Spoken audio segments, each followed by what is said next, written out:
श्रीमद् भगवद गीता महाभारत के भीष्म पर्व का एक अंश है, जो युद्ध भूमि कुरुक्षेत्र में भगवान श्री कृष्ण और अर्जुन के मध्य हुए संवाद के रूप में प्रस्तुत है। इसमें कुल 700 श्लोक हैं, जिन्हें व्यास जी ने महाभारत में संकलित किया है। गीता एक उपनिषद स्वरूप ग्रंथ मानी जाती है और इसे गीतोपनिषद भी कहा जाता है। यह ग्रंथ महाभारत के भीतर समाहित होने के बावजूद अपने गूढ़ दर्शन और अद्भुत संदेश के कारण स्वतंत्र ग्रंथ के रूप में भी प्रतिष्ठित है। श्रीमद् भागवत महापुराण एक स्वतंत्र पुराण है जो 18 प्रमुख पुराणों में गिना जाता है। इसे भी वेदव्यास जी ने ही रचा था और इसमें 12 स्कंधों में विभाजित लगभग 18,000 श्लोक हैं। इस ग्रंथ की रचना का उद्देश्य भगवान श्री कृष्ण की बाल्य लीलाओं, उनके अवतारों और भक्तों के चरित्रों के माध्यम से भक्ति मार्ग को स्थापित करना था। यह एक संपूर्ण धार्मिक, आध्यात्मिक और सांस्कृतिक ग्रंथ के रूप में स्थापित है।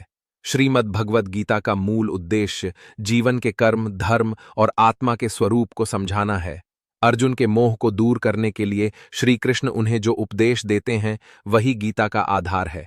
इसमें कर्म योग, ज्ञान योग, भक्ति योग जैसे मार्गों के माध्यम से ये बताया गया है कि व्यक्ति किस प्रकार सांसारिक कर्तव्यों का पालन करते हुए भी मोक्ष प्राप्त कर सकता है। यह आत्मानुभूति, संन्यास और कर्म के सिद्धांतों पर गहन प्रकाश डालती है। श्रीमद् भागवत महापुराण का उद्देश्य भक्ति को जीवन का सर्वोच्च मार्ग सिद्ध करना है। इसमें भगवान विष्णु के दशावतारों, विशेषकर भगवान श्री कृष्ण की लीलाओं, उनके चरित्रों और भक्तों के साथ संबंधों का सुंदर वर्णन है। इस ग्रंथ का मूल संदेश यही है कि भक्त यदि अनन्य भक्ति करता है तो वह भगवान के परम धाम को प्राप्त कर सकता है।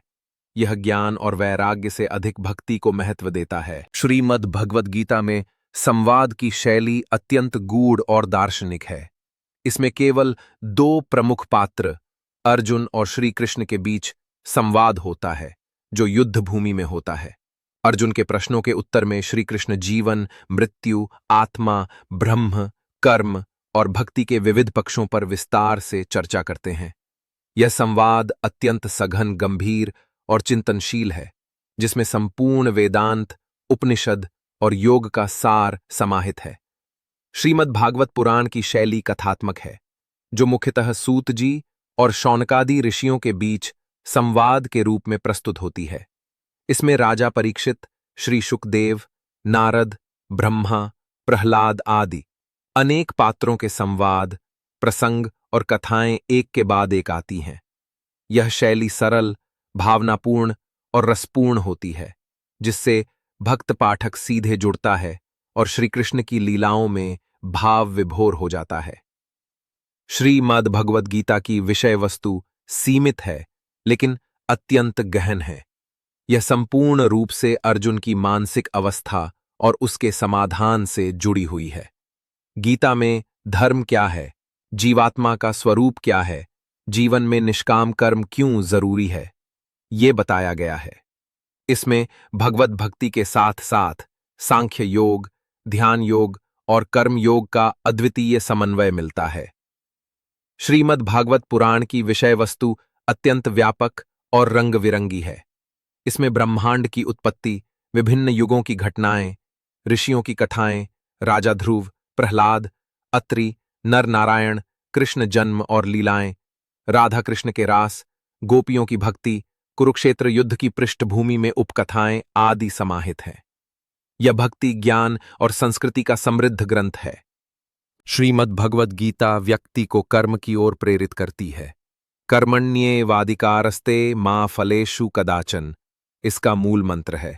श्री कृष्ण गीता में यह स्पष्ट करते हैं कि मनुष्य का धर्म है निष्काम भाव से अपने कर्तव्य का पालन करना, न कि फल की चिंता करना। यहाँ ध्यान, योग, ब्रह्म ज्ञान और मोक्ष के मार्ग स्पष्ट रूप से बताए गए हैं। इसका दर्शन अधिकतर अद्वैत वेदांत से जुड़ा है।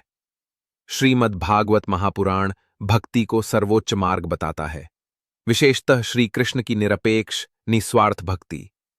भागवत के अनुसार केवल भक्ति से ही भगवान को पाया जा सकता है, चाहे भक्त स्त्री हो या पुरुष, ज्ञानी हो या अज्ञानी। ये ग्रंथ द्वैत और सगुण उपासना को महत्व देता है, जहां भगवान को साकार रूप में प्रेम और समर्पण से प्राप्त किया जाता है।